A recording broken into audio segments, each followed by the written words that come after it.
Това горе е твоя уред. Включваме го.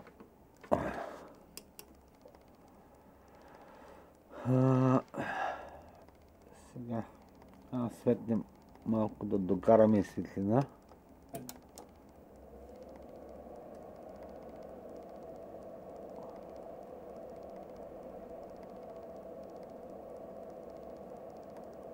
Така. Значи това копче по часовниката стрелка и го забравяш. Тук го слагаш на 15 волта, тук има един репер съм направил с фломастера. Това обратно на часовната стрелка и от тук се нагласяш нужното напрежение. Когато ти трябва финно да го нагласиш, от тук започваш бавничко да си го увеличаваш. Така. Сега. Няма какво толкова по него да се обяснява повече. За съжаление, много функции са орязани заради дефекта. Сега имаме един телефон LG. Ето го.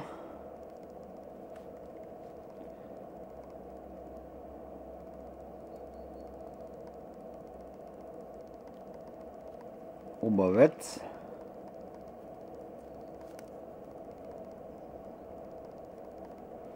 И всичко свършва хубаво до там.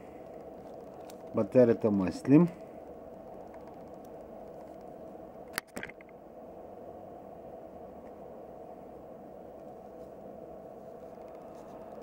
Не може да се отваря без следи.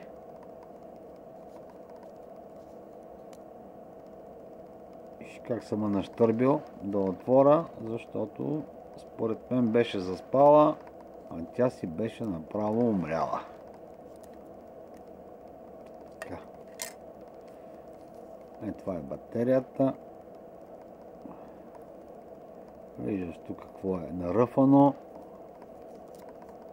Тук също, тук също, тук също, изобщо трагедия. Обаче батерията е мъртвец.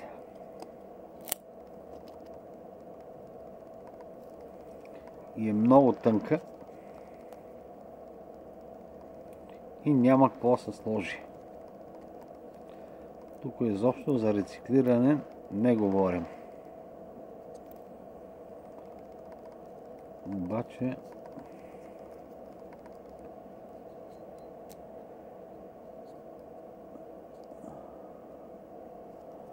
ползваме други джокери.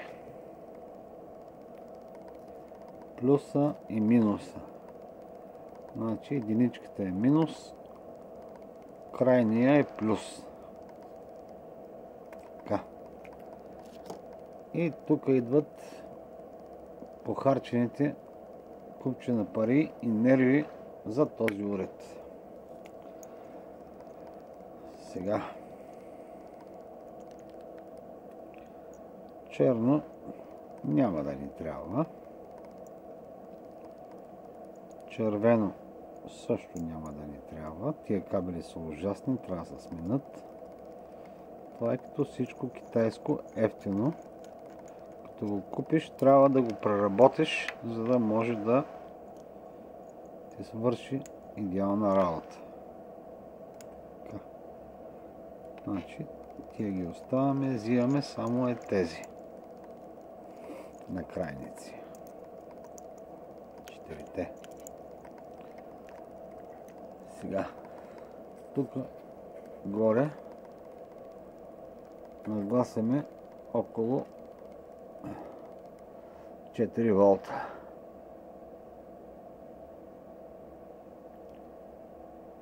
3,9, 3,8, 4,1 не е няма голямо значение.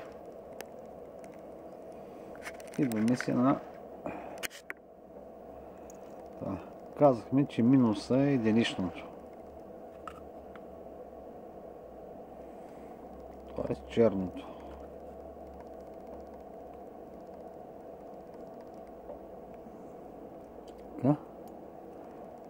тия работи, кукички, бяха прави. Аз съм ги кривил. Трябваше да пристигнат много по-добро закривени, но стояха прави. И това казахме, че е минус спрямо батерията.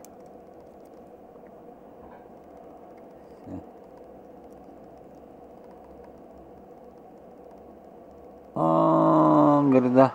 Тук няма дупка на пиновете. Ще ползваме тия работи. Плюс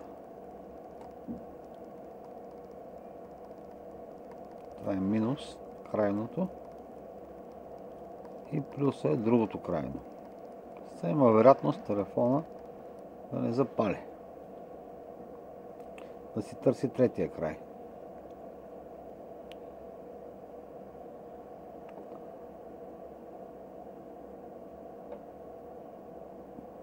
Сега съм с датчифта очила и малко ми е трудно.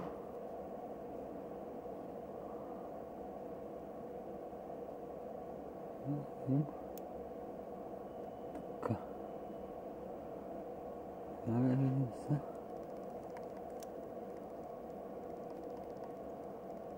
Хубаво е това да не опира в другото.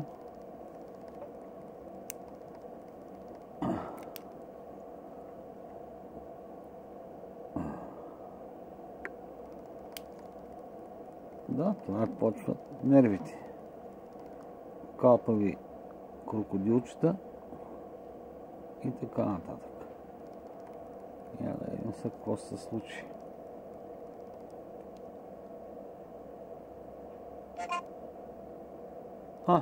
Този захапа.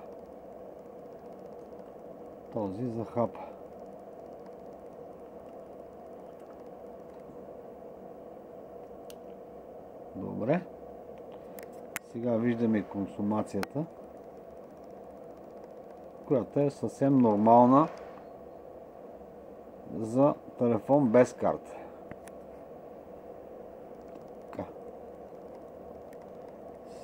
Ще трябва да взема една карта.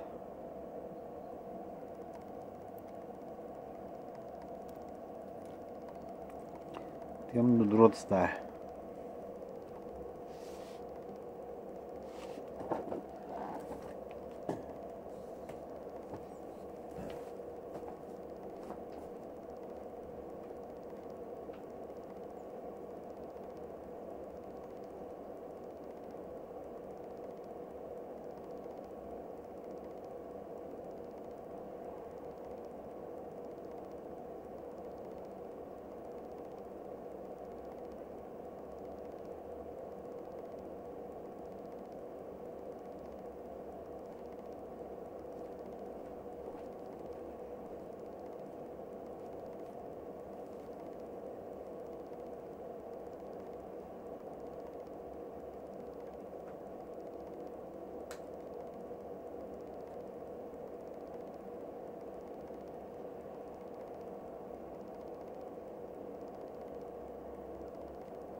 Тук съм.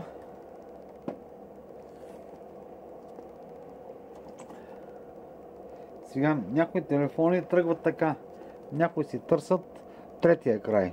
Тоест или зеления, или жълтия. Ако не захапе, значи търси третия край или четвъртия, зависимост колко букси са. Така. Слагаме картата.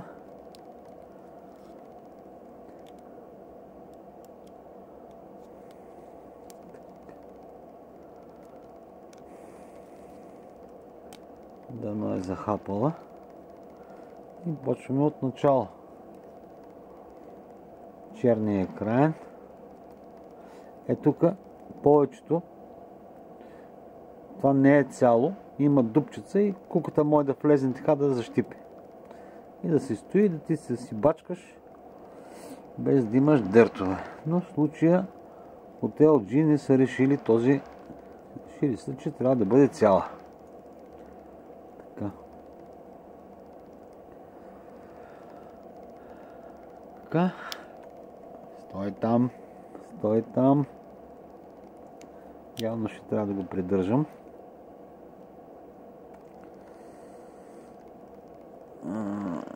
Ефтини крокодилчета. Така. Гледаме са консумацията на телефона без да е включен. Виждаме си iPad без варио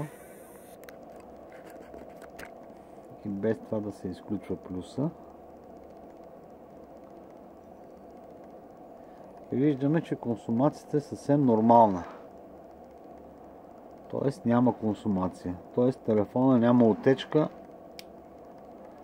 И сега ще е голяма мъка, докато го направя това нещо да стои.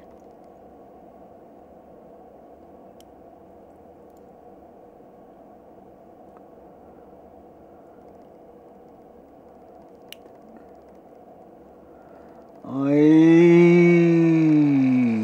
китайци! Така, включваме го.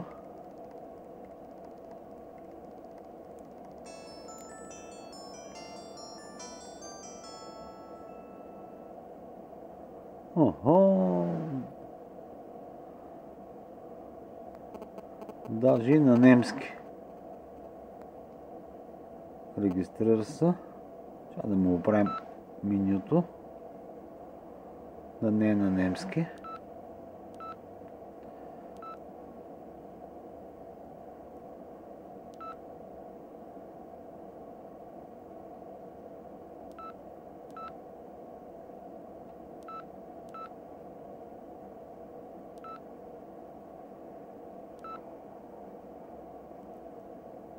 Че трябва да е това.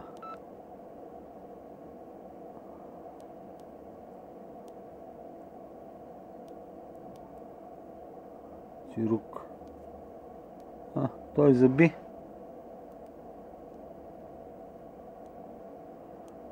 Да, той заби.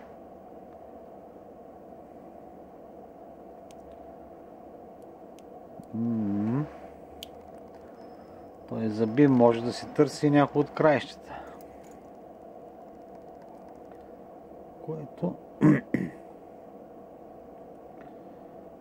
Което аз няма как да ги вържа, защото те не могат да влезнат. Трябва да пробвам да го измама. Виж как става гадостта.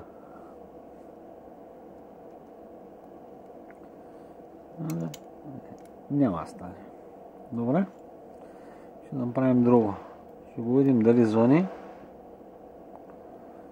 А па забиването може да си търси края на батерията. Третия. Тия кабели са твърди, трябва да са меки, много нежни. И тия крокодили трябва да се изхвърлят. Спокойно, аз бачкам с тях и се кана от години да ги изхвърля, но сега не ми стига времето за тях. Така.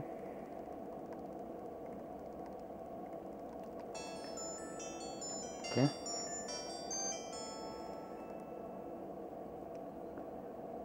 Ето, виждаме, че се регистрира. Не е заключен. Така, сега ще му звънна. Да го чуя гласчето.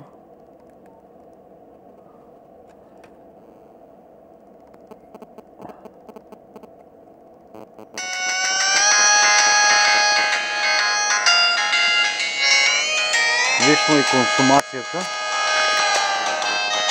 по време на звънение и разговор.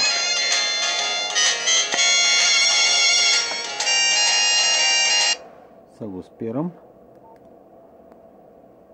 И това му е нормалната консумация почти на всеки телефон в стендбай. Когато си е включен. Е така ще варира. Тъкатък. Това е нормалната консумация за тия телефони. Така, чакай да сваля фотоапарата надолу. Сирук. Ето е за B. Това може да е от третия край. Да го търси. Не знам от какво е. Но все едно. Това е.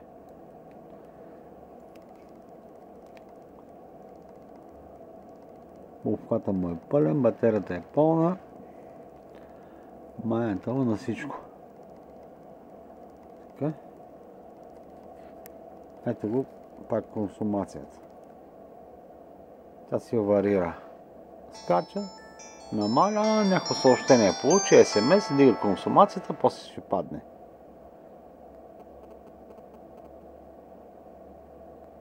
Това означава, че телефона вътре няма окъсявания, няма мокрения, няма нищо. Да виж. Това е нормалната консумация. Трак. След малко ще дигне, ще спре, ще дигне, ще спре. Това е нормалното състояние. Така. Добре. Мисля, че горе-долу ме разбра. Ако има въпроси, допълнително. Чао за сега.